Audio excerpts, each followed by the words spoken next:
এমন সুন্দর জায়গা খুব কমই আছে যেখানে মানুষ এবং পশুরা একসাথে মিলেমিশে বাস করে।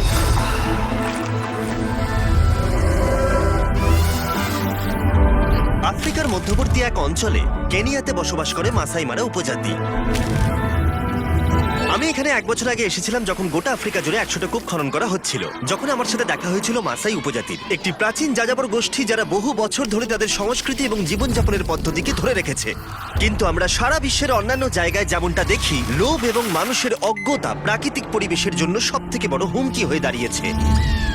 প্রাণীরা তাদের নিজের জায়গা খুঁজে নেয় মানুষের থেকে বাঁচার জন্য। পৃথিবীর প্রতিটা প্রান্তে প্লাস্টিক ছড়িয়ে গেছে, এটা সকলের জন্য একটা হুমকি। বিশ্বজুড়ে প্রায় এখন 1 মিলিয়ন প্রাণী বিলুপ্তির পথে। কিন্তু আশার আলো এখনো আছে। এটা মাসাই মারা ওয়াইল্ড লাইফ কনজারভেন্সি অ্যাসোসিয়েশন, স্থানীয় মাসাই লোকদের একটা দল যারা সংমিশ্রণ করার চেষ্টা করছে অবশিষ্ট ঐতিহ্যগত পদ্ধতি এবং আধুনিক প্রযুক্তি, যেমন ডেটা সায়েন্স এবং অ্যানালাইসিস। চোরা শিকার মুক্ত করা এবং অবশিষ্ট প্রাকৃতিক সম্পদ রক্ষা করাই এর লক্ষ্য। কিন্তু এখনো এমন অনেক বাধা আছে যেগুলো নিয়ে কেউ কোনো কথা বলে না। তাই ড্যান এবং ড্যারেন মাসাই মারাতে ফিরে গেল এই সম্প্রদায়কে কিভাবে সাহায্য করা যায় সেটা দেখতে। এবং তাদের ক্যাম্প থেকে কিছুটা দূরে ড্যান এবং ড্যারেন অসাধারণ কিছু একটা দেখতে পেল। অসাধারণ। এ হলো এলিজাবেথ, অন্যতম বিপন্ন সাদা গন্ডার যাদের রেঞ্জাররা রক্ষা করছে। কি দারুণ একটা দৃশ্য! এটা সত্যি অবিশ্বাস্য। যেমন এটাকে তুমি পুরো অনুভব করতে পারবে।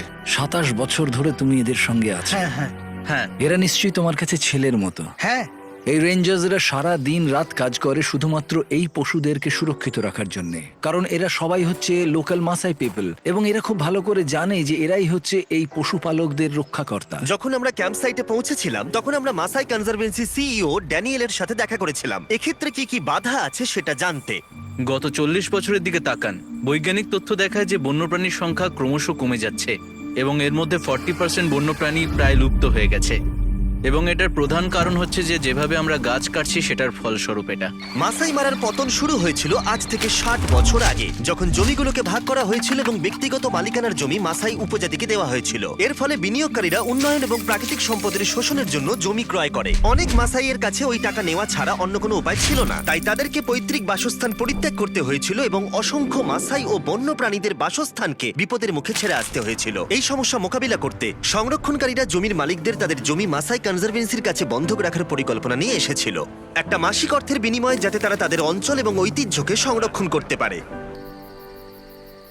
সংরক্ষণের এই ধারণাটিকে কেবলমাত্র এই বন্যপ্রাণী এবং সমগ্র প্রকৃতির সাথে আমাদের এই সম্পর্ককে আরো শক্তিশালী করে তুলছে। আর যে লোকেদের রক্ষাকর্তা বা বন্যপ্রাণী হিসেবে বিবেচনা করা হয় তারা এখন উপকৃত হচ্ছে। গত 18 বছরে মাসাই মারাতে 24টারও বেশি কনজারভেন্সি তৈরি করা হয়েছে, যা মাসাই উপজাতি এবং সেখানকার বন্য পরিবেশকে একসাথে উন্নত করবার সুযোগ করে দিয়েছে। কিন্তু কনজারভেন্সির লিড প্রজেক্ট ম্যানেজার টার্ন আমাদেরকে বলেছিল যে এখন প্রাকৃতিক দুর্যোগ এবং জলবায়ু পরিবর্তনের ঘটনা মাসাই উপজাতির কাছে সবথেকে বড় সমস্যার কারণ হয়ে দাঁড়িয়েছে। সত্যি কথা বলতে আমাদের এখানে কিছু আনএক্সপেক্টেড ওয়েদার ইভেন্টস রয়েছে। আমাদের এই জায়গাটা খুব বন্যাপ্রবণ। ট্যুরিজম ক্যাম্পের জন্য জঙ্গলের ভেতরে প্রচুর জায়গা নষ্ট হচ্ছে। আর বিগত কয়েক বছরে আমরা অনেকগুলো রেঞ্জারকে হারিয়েছি যারা এই পুরো ইকোসিস্টেমটাকে প্রোটেক্ট করে রাখতো। আমরা বেশ কয়েকবার বিধ্বংসী বন্যা দেখেছি এবং এখন তারা আবার নিজেদের জীবনে ফিরে আসার চেষ্টা করছে। তারা দেখতে পেল যে নদীতে জলের স্তর অনেকটা বেড়ে গেছে এবং তারা ওটাকে পার করার চেষ্টা করে এবং তখনই তাদের গাড়িটা উল্টে যায়। জলের স্রোতটা তখন এতটাই ছিল, ওরা জানতো না সেটা। আর ওই গাড়ি উল্টে যাওয়ার জন্য 7 জন রেঞ্জারের মধ্যে 2 জন রেঞ্জার নদীতে প্রাণ হারান। তারা আমাদের মূল্যবান প্রাকৃতিক সম্পদ রক্ষার দায়িত্ব পালনে প্রাণ হারিয়েছিলেন। আমরা ক্ষতিগ্রস্ত পরিবারগুলোকে সাহায্য করার উপায় খুঁজে বের করার চেষ্টা করে চলেছি। 2 রেঞ্জারই তাদের বড় পরিবারের কাছে আয়ের একমাত্র উৎস ছিল, তাই তাদের মর্মান্তিক মৃত্যু পরিবার দুটির আয়ের উৎস শেষ করে দিয়েছে। আশা করছি ভবিষ্যতে আমরা এগুলোর ব্যাপারে আরো অনেক সতর্ক থাকতে পারবো যাতে এই ধরনের ট্র্যাজেডি না ঘটে। কনজারভেন্সিরা এই সমস্যার একটা সমাধান খুঁজে বার করেছে, যেটা হলো ওয়েদার স্টেশনের ইনস্টলেশন। ওয়েদার স্টেশন সেখানে খুবই প্রয়োজন ইকোসিস্টেমটাকে মনিটরিং করার জন্য, আর সবচেয়ে বড় কথা আগত বিপদ সম্পর্কে আগাম জেনে নিয়ে সেই মতো নতুন সিদ্ধান্ত নেওয়ার জন্য এবং বন্যপ্রাণ সংরক্ষণের জন্য। রেঞ্জার বেস ক্যাম্পের সব থেকে বড় অসুবিধা হলো ইলেকট্রিসিটির অভাব। এর ফলে যেটা সব থেকে অসুবিধার হয়ে পড়ে সেটা হচ্ছে ফ্ল্যাশ লাইটকে পাওয়ার দেওয়া বা কারেন্ট ওয়েদার স্টেশনকে পাওয়ার দেওয়া। ইকোসিস্টেম মনিটরিং আর ইকোসিস্টেম ম্যানেজমেন্টের জন্য এই ধরনের প্রযুক্তিগুলো আমাদের মধ্যে থাকা খুব দরকার, যাতে রেঞ্জাররা তাদের প্রয়োজন মতো কাজ করতে পারে এবং এই বন্যপ্রাণ সংরক্ষণের জন্য আরো ভালো উন্নত পদক্ষেপ আমরা নিতে পারি, যাতে এখানকার প্রাণীগুলো সুরক্ষিত থাকে। আমাদের মনে হচ্ছে যে আমরা এই পরিস্থিতির একেবারে শেষ পর্যায়ে এসে দাঁড়িয়ে আছি। এই মুহূর্তে কিছু করা না গেলে সবকিছু একেবারে শেষ হয়ে যাবে। তাই আমরা আমাদের সবটুকু চেষ্টা করতে চাই যাতে মাসাই মারা সংরক্ষণে একটা দীর্ঘস্থায়ী প্রভাব পড়ে। তাই ড্যারেন মিশেলের সাথে দেখা করলো, আমাদের লং টার্ম পার্টনার গিভ পাওয়ারের প্রেসিডেন্ট।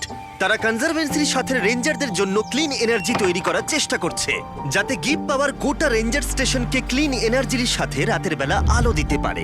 এবং সব থেকে বেশি গুরুত্বপূর্ণ হলো ওয়েদার স্টেশন এবং সেন্সরকে পাওয়ার সাপ্লাই করা, যাতে আবহাওয়ার পরিবর্তন বুঝতে এবং মাসাই উপজাতিকে সুরক্ষিত রাখতে সুবিধা হয়। আসলে আমি খুব এক্সাইটেড ছিলাম, কারণ আমাকে সুযোগ করে দেওয়া হয়েছিল এই রেঞ্জার স্টেশনগুলিতে পাওয়ার এনে দেওয়ার জন্য। আমরা এখানে একটা ডিজিটাল কানেকশন তৈরি করে দেওয়ারও সুযোগ পেয়েছি, সেই ইনফরমেশনগুলোকে জড়ো করে দেওয়ার জন্য যেগুলো তারা ফিল্ড থেকে পায়, এবং যাতে আমরা সবাই মিলে এই কার্বন ক্রেডিটস শুরু করতে পারি। কোম্পানিগুলো কার্বন ফুটপ্রিন্ট অফসেট করতে কার্বন ক্রেডিট কিনেছে এবং সেগুলোকে কাজে লাগাচ্ছে গ্রিন হাউস গ্যাসকে কন্ট্রোল করতে। যদি কনসারভেন্সিগুলোর কাছে আরো ওয়েদার স্টেশন থাকে, তাহলে কোম্পানিগুলোকে তারা কার্বন ক্রেডিট বিক্রি করতে পারবে, যাতে মাসাই মারার বিস্তার এবং সুরক্ষা আরো নিশ্চিত হয়। আমরা যে 7টা ওয়েদার স্টেশন এবং সোলার গ্রিড ইনস্টল করেছি, সেটা ড্যারেনের সাথে ড্যানিয়েলকেও অনেকটাই অবাক করে দিয়েছিল। ড্যানিয়েল, আমরা আরো নতুন 5টা ওয়েদার স্টেশনের পেছনে ইনভেস্ট করতে যাচ্ছি। আমার কাছে কৃতজ্ঞতা প্রকাশ করার কোনো শব্দ নেই। আমি মাসাই সম্প্রদায়ের হয়ে এই কথাটা সবাইকে বলতে চাই। এখানের হাজার হাজার জমির মালিক যারা এখানে নেই, তারা খুব খুব খুশি হবে।